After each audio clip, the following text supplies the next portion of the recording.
Hi and welcome to our webinar recording.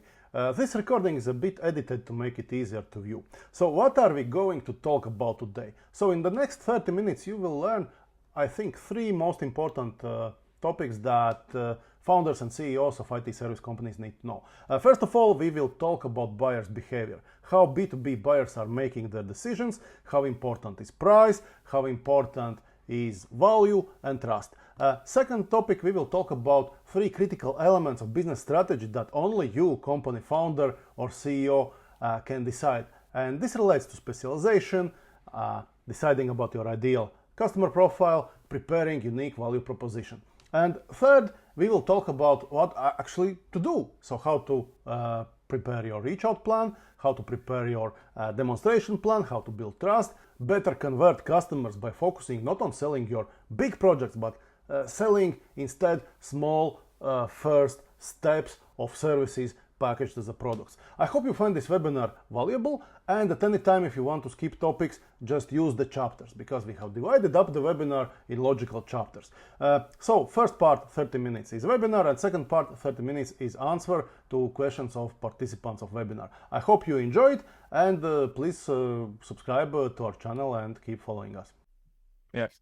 All right, but let's get started, and let me first start with one piece of data which came to me actually quite unexpectedly, and I was honestly a bit surprised with what I have seen.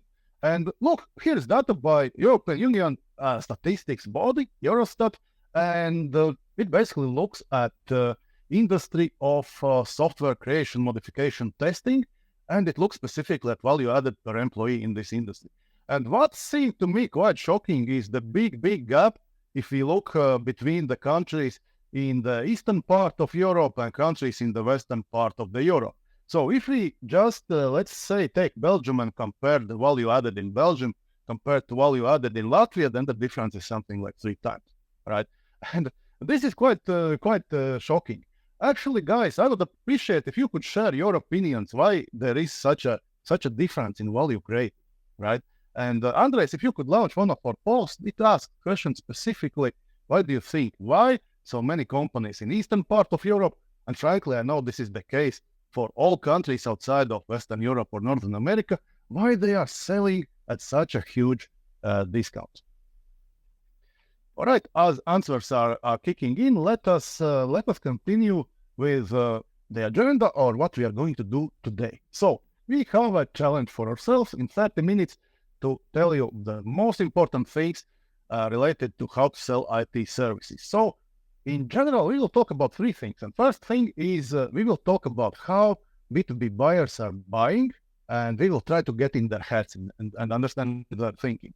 Second thing, we will look at 3 things that you as a founder or CEO or chief business development officer of your company need to answer before you are ready to delegate your team to do some sales and marketing job.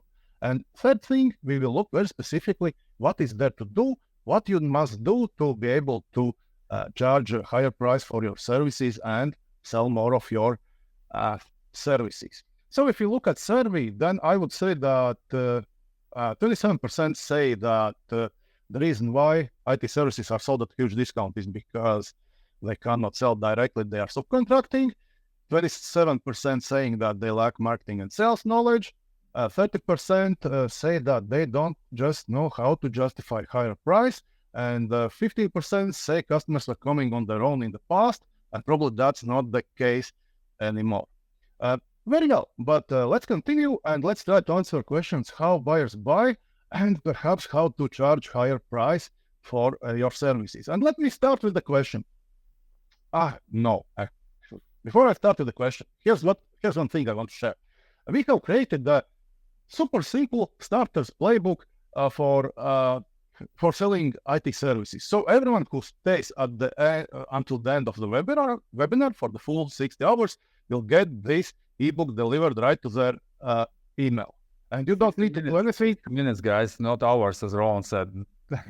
Don't reward so much. Everybody who stays at the end will get a free copy in your email, and you don't need to do anything. We will know who stayed for the full session. But now let me ask you the following question. So here on the screen, you see a painting. And let us do another survey. Let me ask you, how much do you think this painting actually costs? What's the value of it? How much was paid for this painting? Do you think it's 10 euro, 1,000 euro, 100,000 euro, 100 millions? All right. So answers are coming in, and around half of participants think that this is around 100,000. 22% thinks it's around 1,000, and 10 people thinks that the value is 100 million euros. All right, let me not tease you anymore. Actually, the last time this painting was sold, it was sold for a value of over 300 million euro, right? And now, if we ask ourselves how this painting could be sold at so crazy amount of money, we quickly realize that the value of painting is not related to the cost of paint that was used, not to the years of training of the artist, not of the cost of canvas, and absolutely not related to the cost of hours invested in painting, right? So the question is there something we can learn from the painting? Is there something that relates to the value or the price we are charging for our services? And my answer would be following. The pricing is extremely subjective thing. It is easy to manipulate with proper marketing and sales techniques. And today we will talk about some of these techniques which will allow you to increase your price, increase your value, charge more, sell more, make more profits, and so on. Now, if we look at what research tells or science about how important is price. So look, here's a research that was done a couple of years ago by a company called Demand-Based. And they did interesting studies. So they asked B2B buyers before the purchase, what are the most important factors for them to decide about purchase? And most of them, 82%, said that this is the price. Price is the most important factor, followed by features, functionality, positive reviews demonstrated in industry knowledge, experience, and deployment time. All right? So price. Is it price that really drives purchases? Turns out it's not. Look, the same company did the research right after the purchase was made, and they asked, okay, what was, when you think back about when you were making purchase, what turned out to be most important factors? And turns out these factors are completely different. So in the first place was ability to demonstrate stronger knowledge about solution area and business. Same ranking got demonstrated stronger knowledge about the company and its needs, and then came better mix of marketing content, better quality of marketing content, and so on. And as a result, what is surprising, that price didn't even make into top 5 of most important factors, right? So price, despite many of your customers, when you talk first time with them, they will mention that price is important. Actually, if they look back at the projects they have invested in, price was not even in the top 5 criteria. Now, if we ask, why is it so? Look, then we need to try to step into shoes of B2B buyer, right? And if you are a buyer who has responsibility to deliver some kind of a project, actually, it's not a good position to be in. And why is it so? Because you are under huge risk. You don't know how to do it. You don't know whether you can trust different service providers. You want to reduce your own risk because, after all, if the project fails, you may be fired on the spot. Your career may be over, right? So it's a huge risk for you. From the other hand, if you look at buyers, they're not spending their own money, right? So spending somebody else's money is rather easy, particularly if you can trade it in for less personal risk, right? So knowing and considering approach to the risk and the trade-off between the risk and between the price and value, that goes a long, long way to help us understand how we can sell our services better. But in short, nobody cares if they are paying somebody else's money, even if that's their job. But everybody cares about their own career and the professional prospect. Now, let's take a look at where is the value in terms of services and where the value is not real, right? And if you look from buyer's perspective, they're setting the value in few things. And first of all, the value is in reaching important business outcome. Basically, if you are in charge of reaching certain business outcome, if you are in charge of delivering certain project, that's the most important thing to you, right? What else is value? Value is lower personal risk. Value is in helping reach group decision, right? Because today every purchase decision is made in group, right? So if you can help making this decision, that's very helpful. Then things that relate to some kind of a special, let's say, industry know-how, some kind of special processes, and also scarcity. If you can prove yourself being a specialist with really scarce, with really unique knowledge, you can charge basically any price you want, right? Let's look at what is not really valuable. And valuable is getting work done is not really valuable today, right? Because if you need certain work to just get done, you are more inclined to actually use the lowest price supplier, right? Latvians, if not Latvians, maybe guys from India, maybe somebody else will do it, right? The number of work hours invested or the number of hard work hours or extra work hours doesn't matter either, right? And everything that customer doesn't understand or they don't know or something that is mystery is not valuable either, right? So for us, in service sales business, we really need to focus on something that is really valuable, that is business outcomes. And second thing we need to consider is risks, right? And I would say that probably more deals are won by lower risk than higher business value, right? Okay, let's go ahead.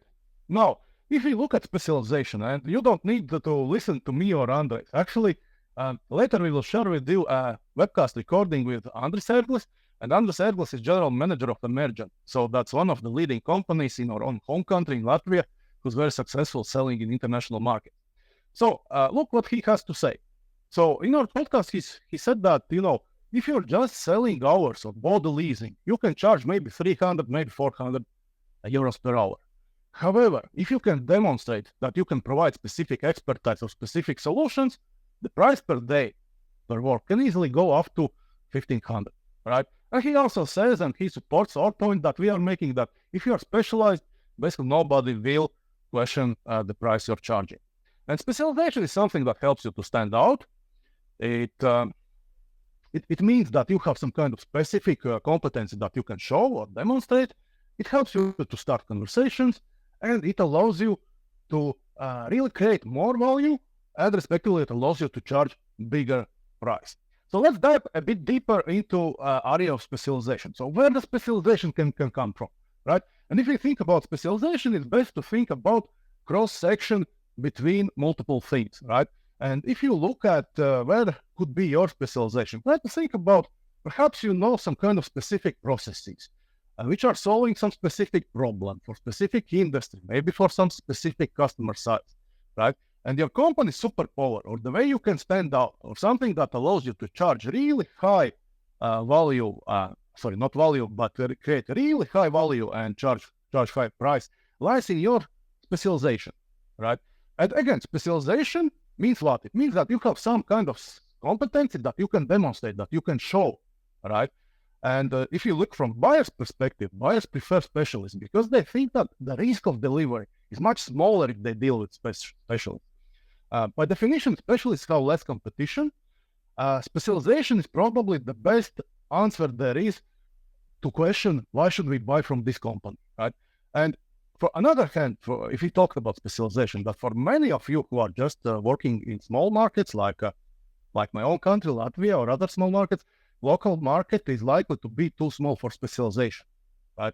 Because if you specialize narrowly enough, you maybe can have only 1 or 2 or 3 customers in your own market, and that means that really to be able to create value, to be able to charge more, you have to step outside of your comfort zone. You have to go to international market. That's the way you can make really large money. And based on our experience, we can say that for IT service companies, unclear specialization is actually quite a common problem. So if you can solve this, you are already quite long way ahead of others of your competitors. But let's go ahead and let's look at the next point. Now, once you have thought about your specialization, obvious next step is to think, what is your ideal customer profile, right? Because those two things go together. If you're specialized in something, then there are some kind of customers who would value your specialization more than others, right? And try to think very carefully, like which customers are profitable for you, which customers are easy to sell to, which customers are highly satisfied, what do they have in common, right? Chances are that already today, out of the list of customers you are serving, you can define the list of ideal customer profile customers. And if the similarity of that group is big enough and you can specialize in serving them better, then I would say you have figured out two very important things. One being your specialization, and the other being exact ideal customer profile, who's happy with your specialization, who needs the competency that you have. All right, let's take next step. Today we really don't have much time to talk about it. We are aiming for 30 minutes only, right? But if we look at ICPs, today you can get basically all kind of data, both free and paid, and it is quite doable thing for you to actually develop a list of your ICPs, and not only of a company list, but you can also get a list of decision makers in these companies. And this is actually extremely helpful because it allows you to focus down your marketing and sales efforts. And this means that also your marketing and sales becomes less expensive, simply because you're focusing down on a smaller group of ideal customer profile customers. Now again, don't take our word for it. Here's another webcast we will share with you. And this time it was Jānis Rozenplots, a former YP of Pipedrive, joining me and Andres for conversation. And he talked about Pipedrive's research in what happens if they only focus to a small group of ICP customers, so ideal customer profile customers only. And they found out that actually if they are focusing on ICP customers, the lifetime value or the revenue they get is 10, 12 times bigger, like that order of magnitude. They retain their customers 3 times more, and they are also on average paying two times more or 2 times higher monthly revenue, right? So in other words, if you focus on ICPs only, it becomes much easier to sell, even if you go to international market. And this focus, specialization, and ICP, this actually is a great door opener for you to international markets. And now, once we are clear about what our specialization is, once we are clear what is our ideal customer profile, putting those two things together actually makes it very easy to develop what is called unique value proposition, right? And very often when we talk with our customers and companies, it's like, some kind of sacred grail or something for many of them, right? And indeed it is, because once you figure out your unique value proposition, that makes for you very easy to talk with customers, to communicate who you are, to communicate your value, and so on and so on. So if we look at unique value proposition, then this is something that should go everywhere. Basically everywhere you communicate or you talk about your company, about its value, you also refer back to your UVP. So obviously your UVP should be clear from your website. It should be clear from your social presence, from your personal profiles, from content you're posting. Obviously it goes into presentations, sales scripts, demos, case studies, blogs, videos, everywhere else. So again, I want to refer back to what I said earlier.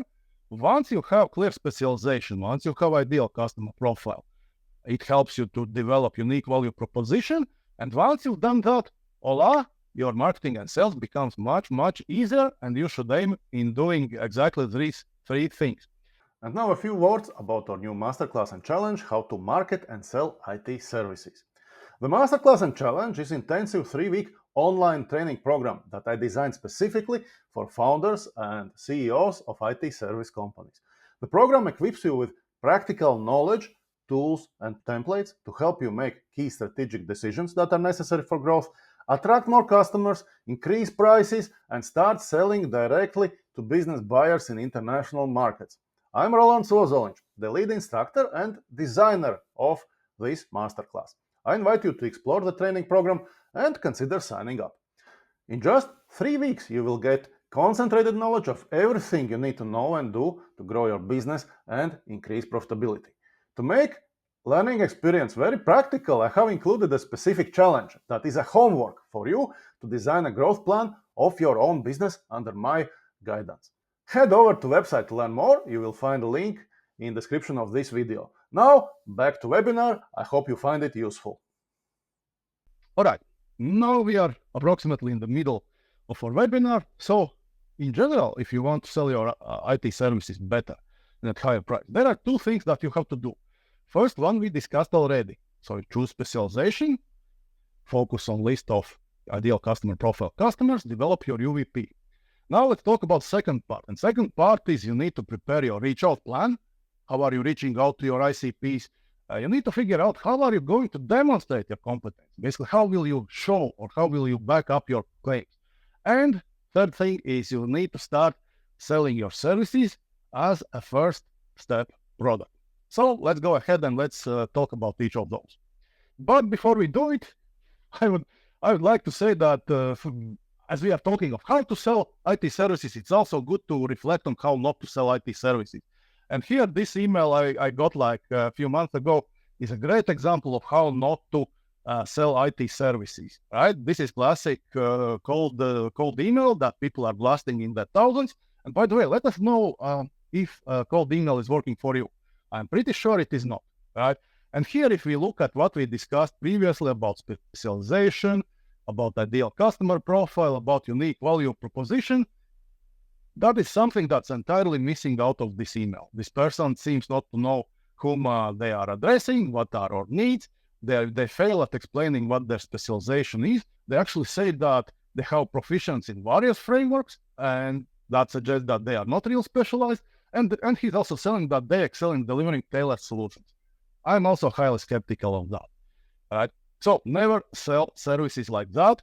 And I hope after you finish watching this webinar and you take a look at the playbook, you will never try to sell like that.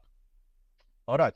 So let's go ahead and let's talk about reach out plan. So reach out plan means actually your actions which will help you to get in front of your ICPs, right? And this could be industry events. This could be group meetups, right? Actually, there's plenty of all kinds of interest groups meetings, starting from, let's say, people collecting postal stamps to software developers, product developers, and so on, right? And this is something that can really work if you, let's say, travel to, let's say, Berlin and participate and present your competence at a meetup. Community events, online communities. Like there's almost subreddit almost for any topic imaginable, right? You can use also social posts. You can use paid ads to share content, such as, let's say, webinars. You can also use newsletters. So there's quite a lot of things that you can do, but it's important to prepare a priority list. What exactly are you going to do, right? And here principles are following. You need to make sure that audience hears regularly from you, right? So it means once per week, maybe 2 times per month is a must. Second thing, remember when we talked about reaching out to ideal customer profile audience. If you have defined it narrow enough, it's also not expensive to make sure that your content, let's say on LinkedIn, is actually showed in front of this audience on the newsfeed. Like it costs really inexpensive. And the best channel to reach out to audience is actually a database of non-content. So newsletter is really something that if you don't have, I would suggest you start writing basically right now. All right. Other part of the plan is actually to demonstrate your competence, actually to show, to back up your claims, right? And here again, things that you can easily do is engage with communities on online forums, on socials. And that doesn't necessarily mean always to post some kind of content, but also engaging in discussions, sharing your competence, answering questions work really well. Second thing is webinars. And I will tell you in a minute why webinars is a really good form of content. Then video recording, demos. Super important is case studies, right? And actually case studies is something that a lot of customers are very interested in because they have a question. Okay, if I have this problem, how others are solving exactly the same problem? If you can answer that question, you will have a very interested audience in reading case studies, right? And then, of course, you can use customer feedback tools, things like Clutch, like Design Rush, and so on. Social posts, obviously, and as I mentioned, participation in online communities. And here we need to refer back to what we talked about earlier, like what was the key criteria on selecting a specific vendor after the purchase, right? And remember, it was demonstrating stronger knowledge about solution area and business, and it was demonstrating stronger knowledge about company and its needs, right? So you do not need always to talk about your solution or what you can provide. Try to step into the shoes of your customer. Try to answer important questions they have. Perhaps there's some kind of new legislation coming up. Perhaps there's some kind of compliance issue. Perhaps something else, right? But try to answer important questions your buyers may have, and try to demonstrate your competency on the way. Now, if we look at content creation, it may seem like a big and difficult task, but believe me, it's much easier than you think. Let us look at this example. I mentioned that webinars is a great form of content. Here is why. Now, what happens if you are preparing a webinar? So it means you are preparing a presentation, you are preparing a speech, you are gathering data, statistics, perhaps you are also preparing some kind of demo to show, right? And all these things you can easily reuse, because if you have a webinar, you probably had also a presentation, right? So presentation you can reuse at talking at the event. You can also, from presentation, you can create illustrations, you can create lists, you can share slides. From webinar recording, you can share small fragments of the videos and so on. And this allows you, with one good, let's say, speech at conference or one good webinar per quarter, fill your content calendar with quite a lot of small piece content. And particularly today, as AI is helping really to deal with tasks like transcriptions or turning some raw thoughts into well-written text, creating content is really not a problem. Make sure here that you publish content in such a way that your audience hears from you approximately 2 times per week. So I find that to be kind of a sweet spot. And again, remember, you do not necessarily need to create original content. The power of content creation or content marketing is not in creating content. The power sits into reusing content, reusing it again and again, and after a while, again, all right? Okay. Now, real big thing for service industry. So many of you are trying to sell really big projects, like tens of thousands of euro, hundreds of thousands of euro, perhaps millions. But selling real big project is difficult, right? So instead, I would propose to turn the thing around and focus on selling a small first step project, some small first step commitment. So what can it be? It can be things like perhaps a scoping workshop, maybe an audit, perhaps proof of concept project. Maybe you can sell, let's say, MVP, minimum viable product development. Again, that's not too big project, but that is specific and valuable enough for customers to take risks. Maybe you can develop some kind of partial functionality, or perhaps you can run a product discovery workshop, right?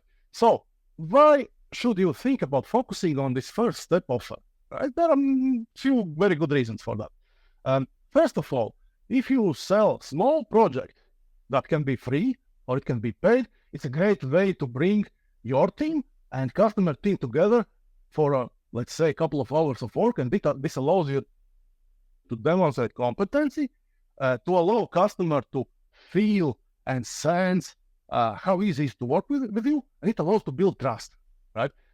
Second thing, it allows you to engage probably most of people who will be in group who makes decision about purchase of service, right? So again, you can demonstrate yourself in positive light. You can demonstrate value, and you can also eliminate all the perceived risks. What if project fails? What if these guys do not deliver, etc., etc. Because typically at workshop participates more than one person, or most of those who are making decision, it allows their group reach consensus. And reaching consensus is super important in making decision. And it allows to convert to really big project.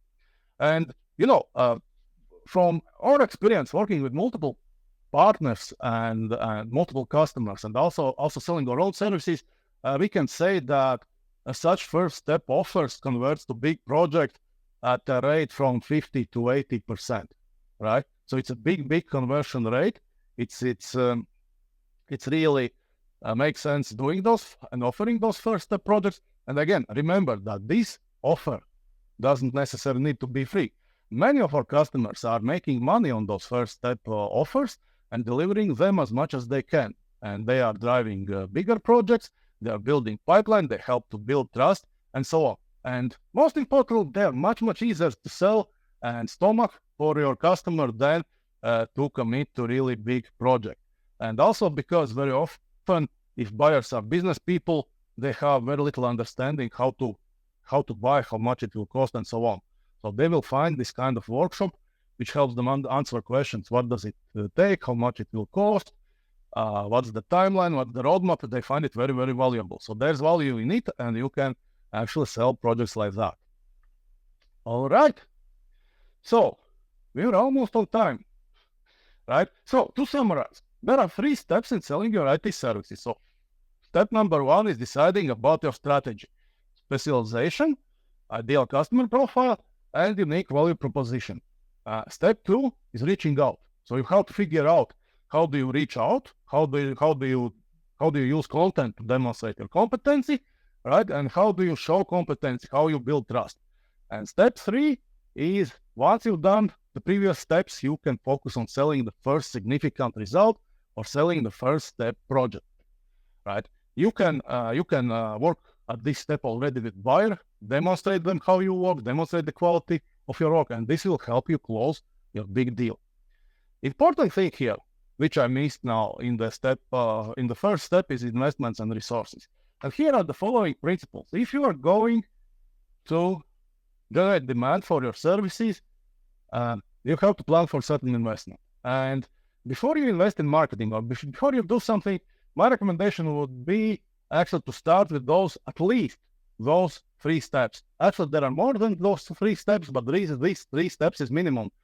Specialization, ICP, and the unique value proposition. Second thing, it is my recommendation to first invest in marketing and after that invest in sales, right? You need to create awareness about your company. You need to create demand before your sales has something to work, right? Or else your sales will be just forced to try doing cold calls or cold emails, and that doesn't work too well. And then always remember, what's the point of marketing investment? So first of all, it lets more people to know about you. Second thing, it allows to demonstrate value, right? And this value demonstration is something that allows you to increase price, start selling your services much more expensive, right? And the investment in marketing actually return very, very well in terms of your ability to increase price, right? On average, we can say that companies in technology business spend from 9 to 11% of their revenue in marketing, and you probably should consider approximately that kind of a level of investment if you want to generate pipeline, if you want to grow.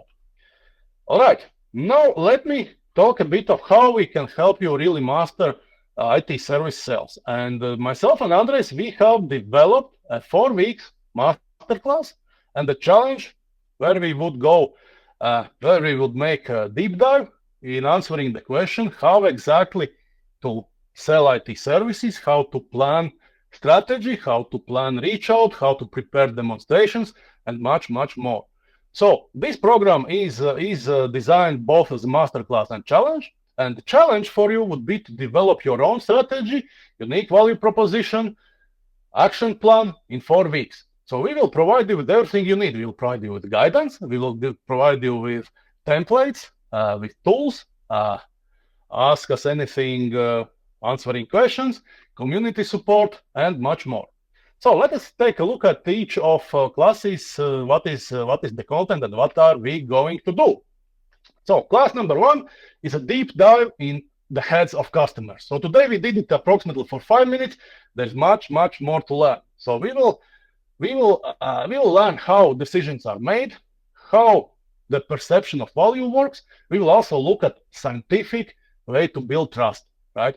Then we will share lots of tools and templates. Here we will have a specialization selection tool, ICP template. We will also share with you the many sources where you can acquire information about your ICPs. There are both paid and free tools which allow you to actually generate a list, right? After first class, you will have a homework. You will have to select specialization and you will have to prepare a list and description of your ICPs. To help you with that, we will have, after each class, one big question and answer session In first session, I will show you database usage demo, right? There are a number of database tools that you can use, and we will answer your questions that will help you to do homework.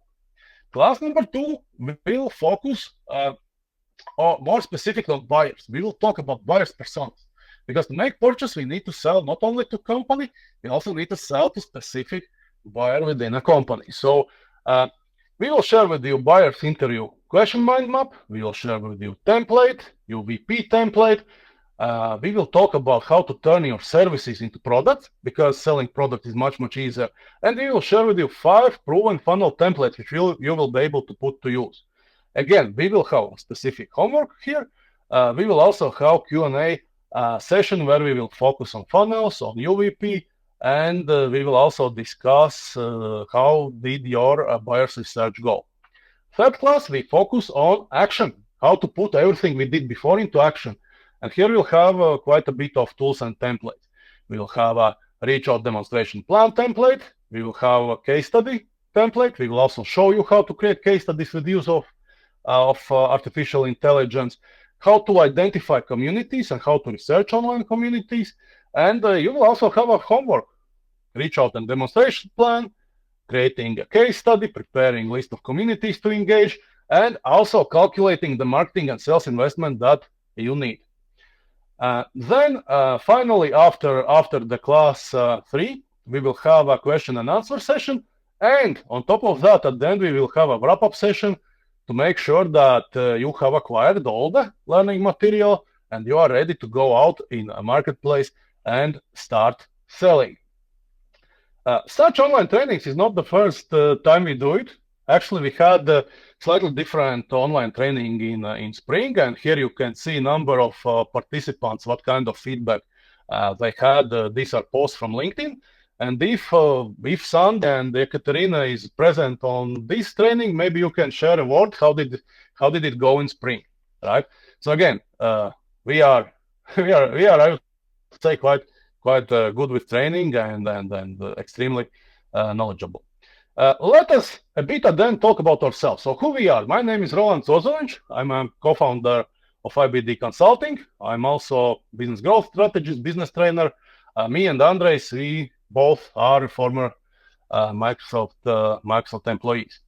And then Andres, you want to talk about yourself, or shall I introduce you?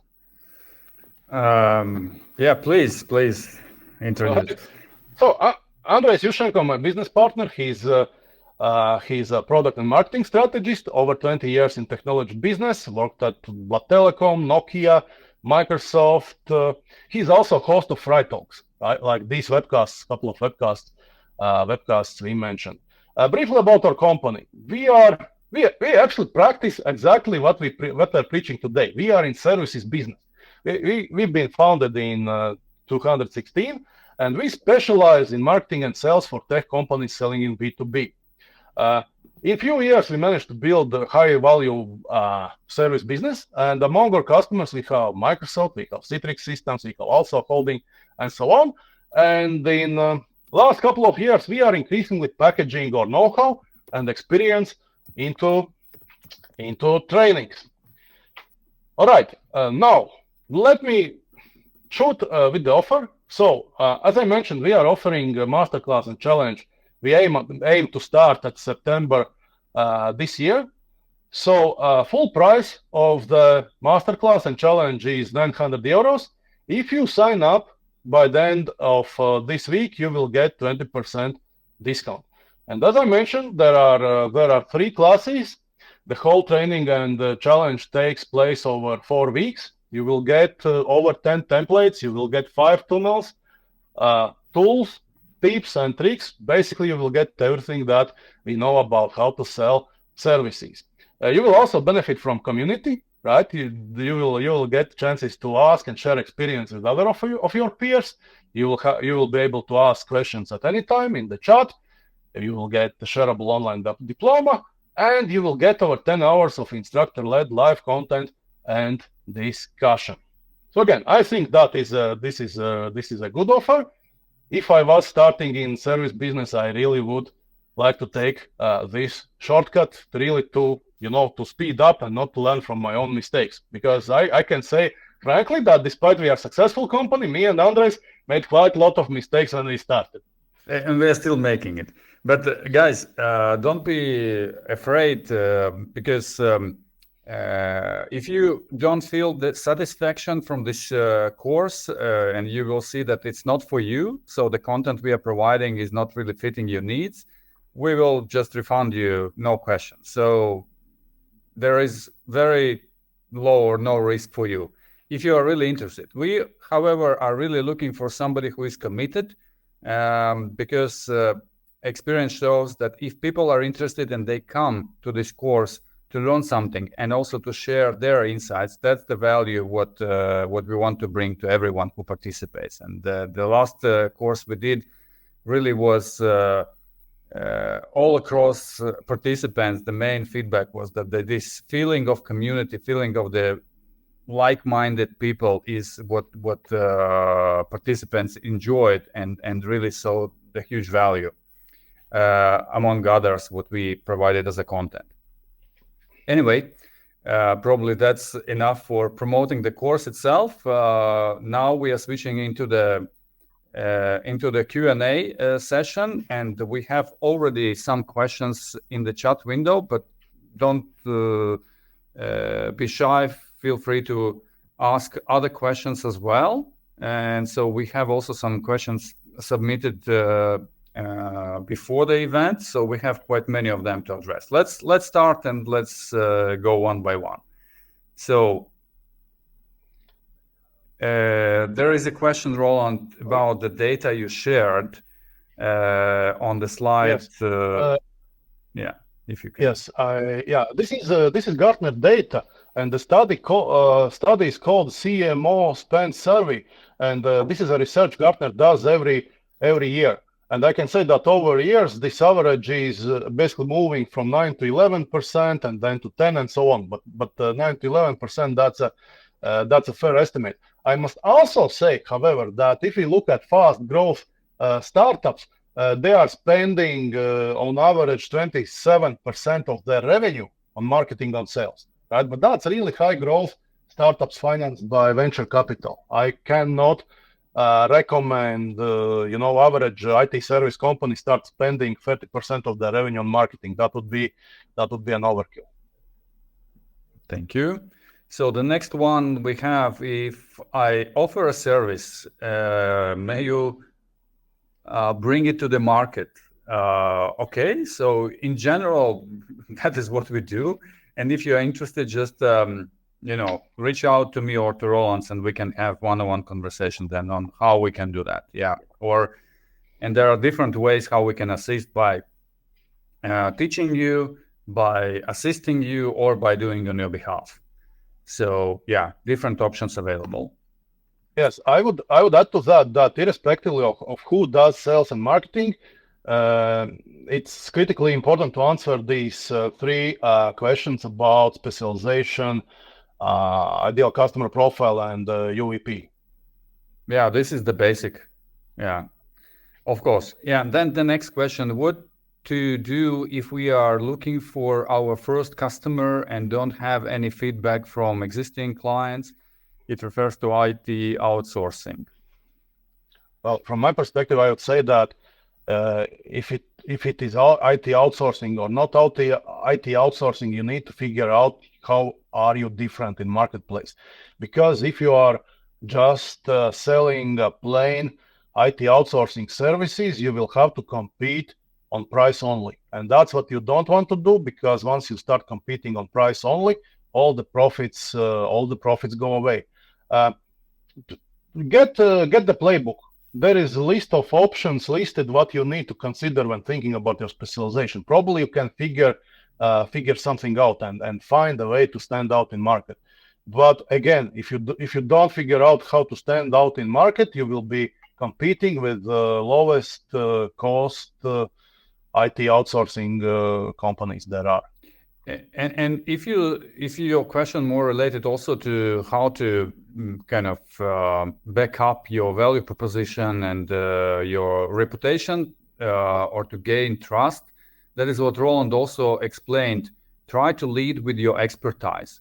So show that you are really knowledgeable experts in the certain domain, would it be an IT outsourcing or maybe in specific customer, let's say,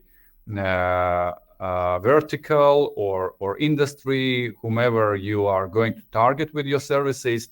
Try to really show your competency first. And if you are gaining that trust, then you will be able to then generate first projects and first customers. Also, sometimes it was maybe investing a little bit in those first, let's say, reference customers. Maybe you can do it, as a pilot project, or maybe you can do it openly, discussing with customers that, hey, we are starting and we are ready to invest to you. So maybe we will do much more than, you pay and stuff like that. So you can see different ways how to generate those first projects. And then when you build some of your customer base, then it definitely will help you to increase the price and to go broader. Hope it helps. So the next one is real case studies or hypothetical ones work also if you know the answer. It's by Adam. I think it's more like as a recommendation, or is it as a question? Sorry. But yes, in general, yeah. Let me maybe comment that. Actually, the best thing to have is a real case studies where you put customer as a hero in the center of it. Because you see, customers also have egos. If they are, let's say, head of some kind of department, and if case study is talking in positive light about their leadership, their accomplishments, they will want to share that case study with the world. They will become your advocate. They will be happy to come on your webinar and talk as a customer about what you did for them.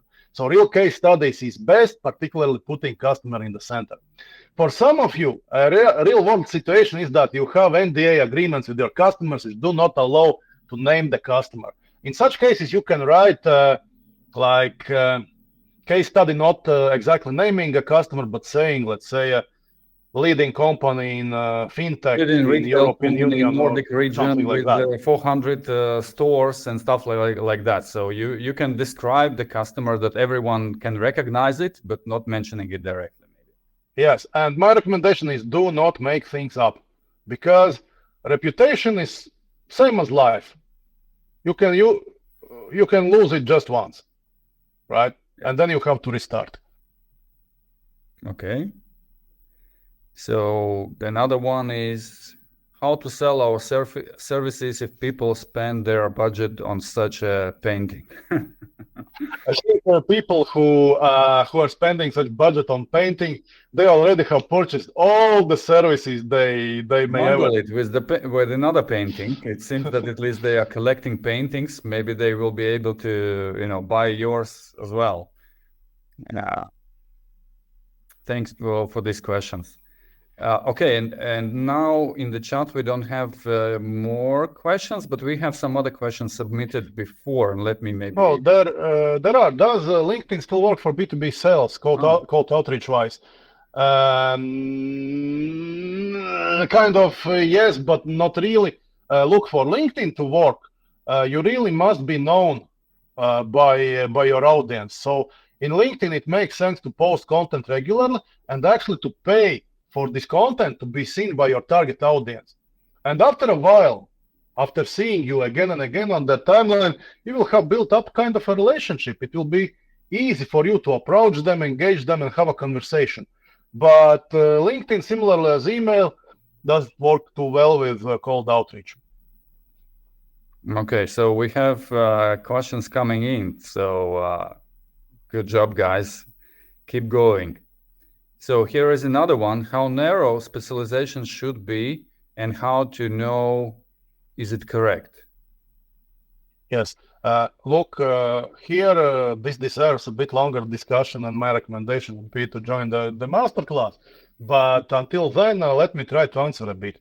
The most extreme of specialization that can happen is that you choose specialization so narrow that there are just few customers on the market, and we have had such cases with our customers. So specialization should be as narrow as possible, but big enough to make a good business for you, right? So I would say that in the most narrow case, probably it's few dozen customers, few hundred customers, maybe few But it thousand very depends customers. on what are you selling, yeah. Whether those are really big fish projects or these are like smaller projects, what you're selling to thousands, all depends. But in general, yeah, I would. Yeah, but it must fit with your long-term business goal so that you don't invest in some kind of a niche, which is so small that actually in few years you will have sold to everyone in that industry and you will have just, some kind of maintenance business left. Yeah, and that is what you rightly mentioned. It's not only about the specialization itself, it's also about seeing what the market opportunity behind that specialization, right? And you need to kind of link it with the targets you want to achieve, financial targets. So if this is a too small market for you to achieve your financial targets, then you need to decide whether it's right segment or right audience you want to go after. Maybe you need to go for broader market. Yes, another question. What's the most common reason why there's no contract from LinkedIn Outreach for 1.5 years, whereas there are good results from Upwork? I see the following result. On Upwork, people go to buy services. So that's their intent. And on LinkedIn, people go to network, they go to find a new job, they go to talk about business, but not necessary to purchase services. So Upwork, from that perspective, is much better place to sell. However, I would say that LinkedIn is much better channel to build audience, to build recognition, awareness, reputation, trust, and so on. And those who are selling on Upwork, probably there are many of you who do it, can share maybe your experience on that. But I think it's also much more difficult nowadays to really get into these top, freelancers or suppliers or whatever, right? So the competition is really high. And if you have not built your reputation yet, that is a big difficult problem to solve.